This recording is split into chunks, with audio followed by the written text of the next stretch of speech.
On va faire le montage d'une mouche très semblable à une intruder, un peu dans le même style de mouche.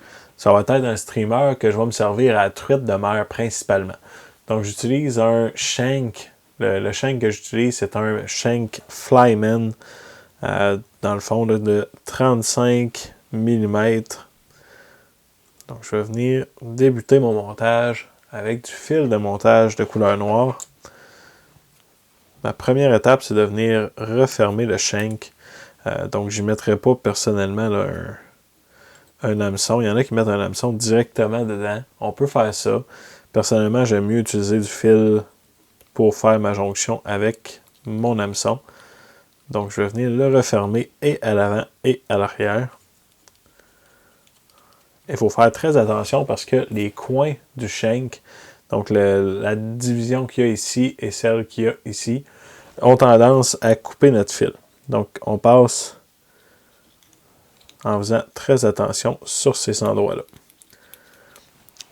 Par la suite, je vais venir prendre du backing. Donc, c'est simplement du backing en dacron qu'on utilise. Je viens l'attacher d'un côté. Je vais m'en laisser assez long à l'arrière parce que le but, c'est de venir passer finalement un hameçon dedans. Donc, si jamais je ne suis pas capable, je n'ai pas assez long pour venir passer mon hameçon et le ressortir, ça va être problématique. Donc, je m'en laisse quand même une bonne longueur. Dans mon cas, j'ai une espèce de boule sur le dessus de mon étau. Généralement, avec les hameçons que j'utilise, si je me fie sur la boule, comme ça ici, je viens juste mettre mon doigt pour tenir mon fil sur la boule. Je sais que j'en ai assez long pour venir passer mon hameçon. Comme ça ici. Donc maintenant, je vais venir attacher en m'en allant vers en avant mon dacron. Et puis quand je vais arriver à ma jonction d'avant, je vais venir replier mes deux fils dans le fond là, du côté où est-ce que j'ai ma jonction. Ça va me permet d'avoir un corps qui est plus uniforme un peu. En même temps, ça vient vraiment barrer mon matériel. Donc j'ai un aller, un retour. C'est pratiquement impossible pour mon matériel de venir se défaire. Vous pourrez venir ajouter une goutte de lac. J'en rajouterai pas parce qu'honnêtement, j'ai pas trouvé que ça faisait une différence au niveau de la longévité de ma mouche. Maintenant, je vais venir attacher tout de suite la queue de ma mouche. J'utilise du Tiger Barred Rabbit Strip. Donc la couleur c'est Blue and Black over White. Donc la couleur primaire c'est bleu avec des barres noires par-dessus un fond blanc. Je viens prendre un bout qui est à peu près égal. Celui-ci me semble bon. Et je veux que ça soit environ la longueur de ma boucle en arrière pour ce qui est du cuir en dessous. Peut-être un tout petit peu plus long. Donc je viens tout de suite me couper ma longueur. Vous voyez, je le laisse dépasser plus loin en avant.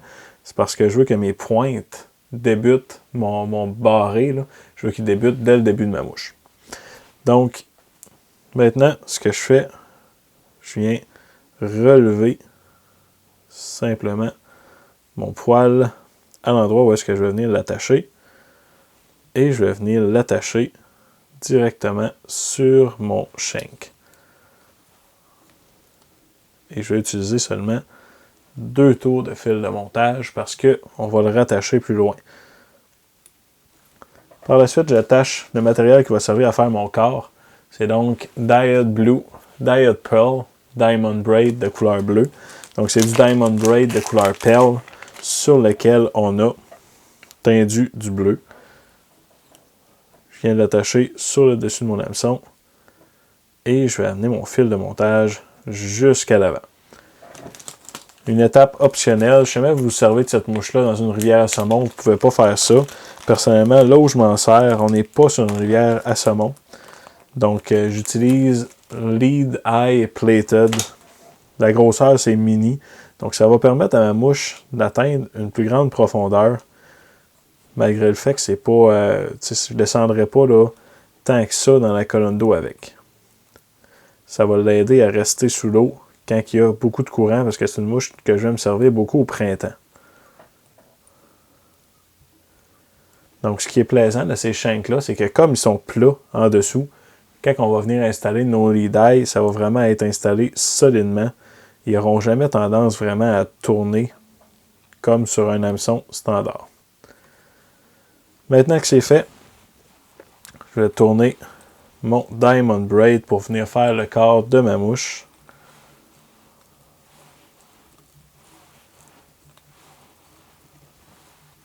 Donc le but évidemment c'est de recouvrir tout le corps de la mouche jusqu'à nos yeux. Rendu ici, je vais venir attacher mon Diamond Braid solidement. Couper l'excédent. Maintenant, on va rabattre notre lanière de lapin. Et puis là, c'est ça que je vous disais. En l'ayant coupé plus longue, mes barres noires commencent directement à mon point d'attache. Donc, je viens les attacher tout juste derrière mes yeux.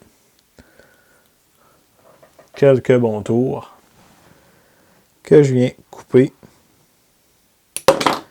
J'ai coupé mon fil, mais c'est pas la fin du monde. Je vais simplement venir le repasser dans mon porte-bobine.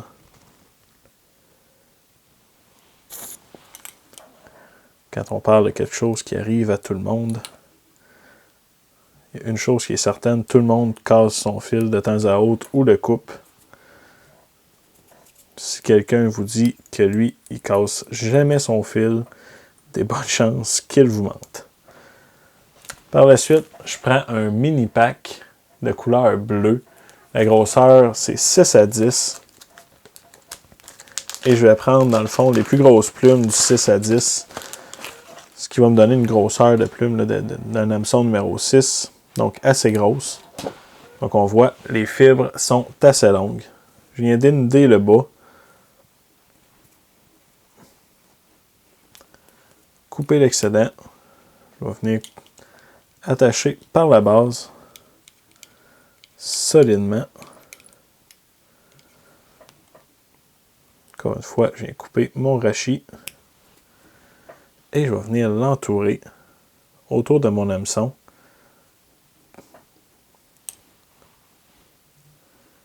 Donc ça va vraiment bouger dans l'eau. Ça va faire beaucoup de mouvements.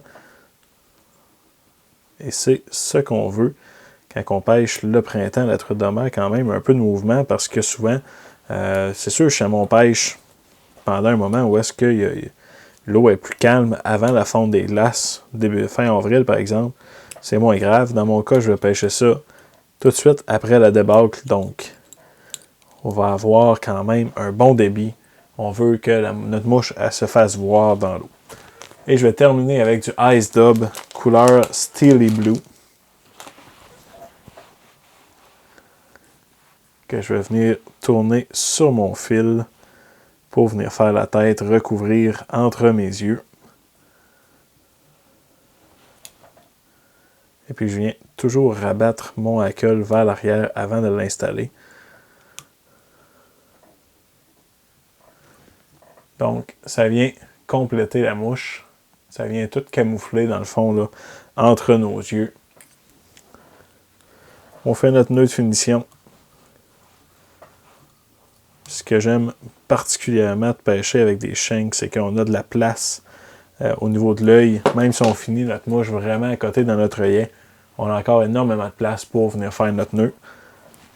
Je prends de la laque transparente que je viens mettre en bonne quantité au niveau de mes yeux. Ça va sécher. Pendant ce temps-là, ce que je peux faire, c'est venir installer mon hameçon. Donc, j'utilise Intruder Hook de Partridge. Je rabats vers l'avant ma strip.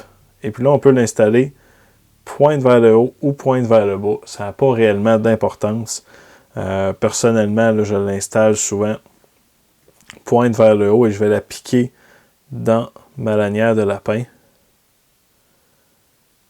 C'est quelque chose que j'aime bien faire. Donc, pour ce faire, là, je vais venir rentrer mon dacron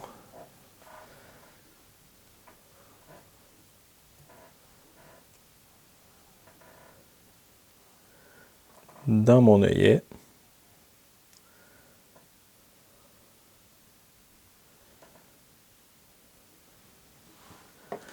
là, je vais prendre mon botkin pour venir l'aider à sortir. Et je vais venir passer ma boucle par-dessus mon hameçon comme ça ici. Donc là, je vais pouvoir changer d'hameçon si je veux. Et si je veux venir la piquer dans ma lanière de lapin, ben c'est possible. Donc je la pique en plein centre.